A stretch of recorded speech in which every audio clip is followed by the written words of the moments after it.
গল্পের নাম টুনি আর জাদুর বনের রহস্য। একদিন ছোট্ট মেয়ে টুনি স্কুল থেকে ফিরে দেখল তার প্রিয় পোষা বিড়াল মিন্টু হারিয়ে গেছে। টুনি কাঁদতে কাঁদতে চারদিকে খুঁজতে লাগল। তখন তার সামনে এক ছোট্ট রঙিন পাখি এসে বলল, টুনি, তোমার মিন্টুটে আমি দেখেছি, সে জাদুর বনে গেছে। টুনি অবাক হয়ে জিজ্ঞেস করল, জাদুর বন কোথায়? পাখি বলল, চলো, আমি তোমাকে নিয়ে যাই। তারা উড়ে উড়ে এক ঝলমলে বনে পৌঁছাল। গাছে গাছে আলো ঝলমল করছে, নদীর পানি রং বদলাচ্ছে।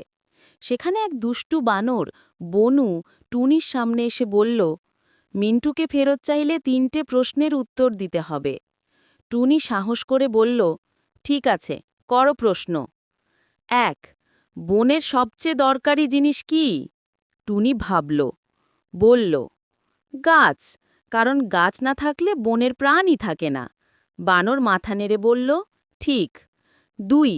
সবচেয়ে সুন্দর জিনিস কি? টুনি বলল, বন্ধুত্ব, কারণ বন্ধুত্বে মন ভালো থাকে। আবার ঠিক উত্তর। 3. সবচেয়ে শক্তিশালী জিনিস কি? টুনি হাসল, ভালোবাসা। 3টে উত্তর শুনে বন ঝলমল করে উঠল। মিন্টু দৌড়ে এসে টুনির কোলে ঝাঁপিয়ে পড়ল। দুষ্টু বানর বনু বলল, তুমি সত্যি সাহসী আর বুদ্ধিমতী মেয়ে টুনি। টুনি হাসতে হাসতে বাড়ি ফিরে গেল। সেদিন থেকে সে প্রতিদিন গাছ লাগায় আর সবাইকে বলে, ভালোবাসা আর বন্ধুত্বই দুনিয়ার আসল জাদু। শিক্ষা: বন্ধুত্ব, ভালোবাসা আর প্রকৃতির যত্ন, এই 3টি জীবনের সত্যিকারের জাদু।